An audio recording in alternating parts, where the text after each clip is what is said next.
سنة 556 ميلاديا وفي مدينة مكة في شبه الجزيرة العربية اتولدت طفلة اسمها خديجة من أبوها خويلد بن أسد وأمها فاطمة بنت زائدة بنت الأصم. وتربت الطفلة خديجة في بيت من بيوت شرفاء قبيلة قريش، وكانت راقية في سلوكها وعاقلة في تصرفاتها، وعشان كده لقبت بخديجة الطاهرة، وده خلاها محط أنظار كل الرجال. فطلبها للزواج أبو هالة بن زرارة التميمي، وأنجبت منه هند وهالة. وبعد فترة قصيرة مات زوجها بعد ما ترك لها ثروة كبيرة جدا. وبعد فترة تزوجت من عتيق المخزومي وخلفت منه طفلة اسمها هند، وبعدها انفصلت عنه وقررت من بعدها انها تتفرغ للتجارة. وكانت التجارة وقتها هي مهنة اغلب اهل مكة، فابتدت تبعت قافلاتها التجارية للشام واليمن. وبسبب رجاحة عقلها كانت بتختار بنفسها الرجال اللي هيقودوا رحلاتها التجارية بكل عناية، لحد ما في يوم سمعت عن رغبة ابو طالب بن عبد المطلب، وهو احد اسياد قريش، في انه يرسل محمد بن اخوه في قوافلها. وبسبب شهرة محمد بالامانة والصدق والاخلاص قررت خديجة انها تخليه يقود قافلة من قافلتها، وبتبعت معاه خادم اسمه ميسرة، واللي بيحكي لها لما بيرجعوا قد ايه محمد كان شاطر في شغله وكان سبب في ان الربح يتضاعف، وقد ايه كان صادق وامين في شغله في وقت كان منتشر فيه السرقة والغش في التجارة والكيل بالميزان. وبدأت خديجة تعجب بشخصية محمد، وتحركت مشاعرها تجاهه وتمنت الزواج منه، واستعانت بصديقتها نفيسة عشان تسأل محمد بنفسها عن رأيه في الزواج من خديجة بنت خويلد. ورغم ان محمد كان وقتها لسه شاب صغير ما عندوش ثروة، إلا إنه كان من نسب شريف ومن سلالة النبي إبراهيم عليه السلام، وتم الزواج بينهم. ووقف أبو طالب وقال في ابن أخوه: إن ابني أخي هذا محمد بن عبد الله لا يوزن به فتى من قريش إلا رجح عليه برا وفضلا وكرما وعقلا، وإن كان في المال قل فإن المال ظل زائل. خديجة وقت زواجها من محمد بن عبد الله كان عمرها 40 سنة، يعني أكبر من محمد ب 15 سنة، وعاشوا مع بعض حياة سعيدة، وخلفت منه زينب ورقية وأم كلثوم والقاسم وفاطمة الزهراء، وكمان ربت علي بن أبي طالب ابن عم زوجها. وكان محمد دايما بيحب يختلي بنفسه الأيام في غار حراء عشان يتفكر ويتأمل في ملكوت السماء والأرض والوجود الإلهي، فكانت بتجهز له بنفسها كل حاجة ممكن يحتاجها في خلوته من أكل وشرب.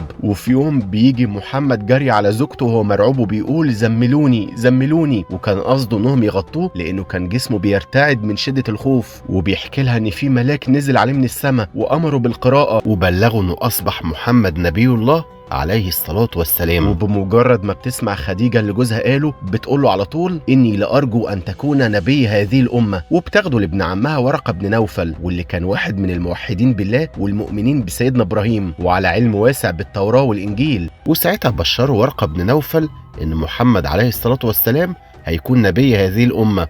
وصدقت رؤية السيدة خديجة رضي الله عنها، وكانت أول من آمن بزوجها سيدنا محمد بن عبد الله عليه الصلاة والسلام، وأول من توضأ وأول من صلى. وقررت تتخلى عن الحياة الآمنة والسعيدة اللي عاشتها مع زوجها 15 سنة عشان تقف جنب الرسول عليه الصلاة والسلام أثناء جهره بدعوته، وتكون هي الأمل والأمان بالنسبة له. وبتبدأ مرحلة جديدة في حياة السيدة خديجة بنت خويلد زوجة سيدنا محمد بن عبد الله، آخر نبي ربنا بيرسله في الأرض. وبدأت السيدة خديجة رضي الله عنها تستخدم مكانتها الاجتماعية وسط قبائل قريش عشان تحمي النبي من الأذى بتاعهم. وكانت قريش وقتها مدينة مليانة بصرخات المظلومين والمعذبين، مع انتشار الغش والخداع والجهل والخرافات، واللي بتوصل أسياد قريش ساعات إنهم يقتلوا أولادهم اللي آمنوا برسالة الإسلام. وبدأ أسياد قريش كلهم يتحولوا ضد النبي ويحاولوا يهاجموه هو وكل اللي آمن بيه ووقف في صفه. وابتدى الأذى بالسب والشتم واتهامه بالجنون.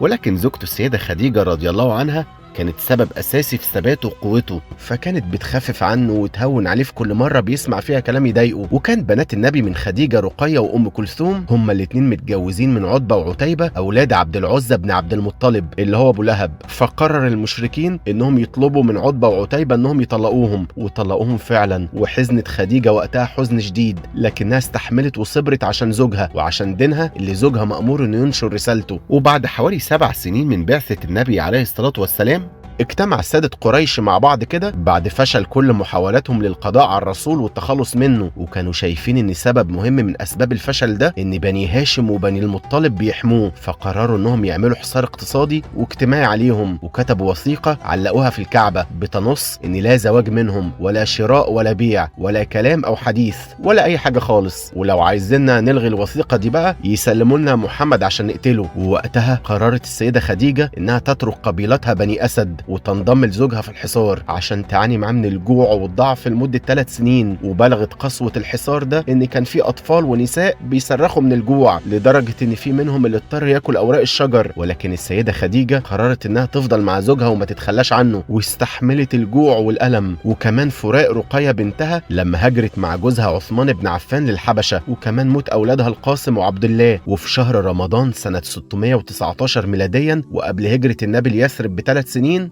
ماتت رضي الله عنها وهي عندها 65 سنة بعد زواجها من الرسول عليه الصلاة والسلام لمدة 25 سنة.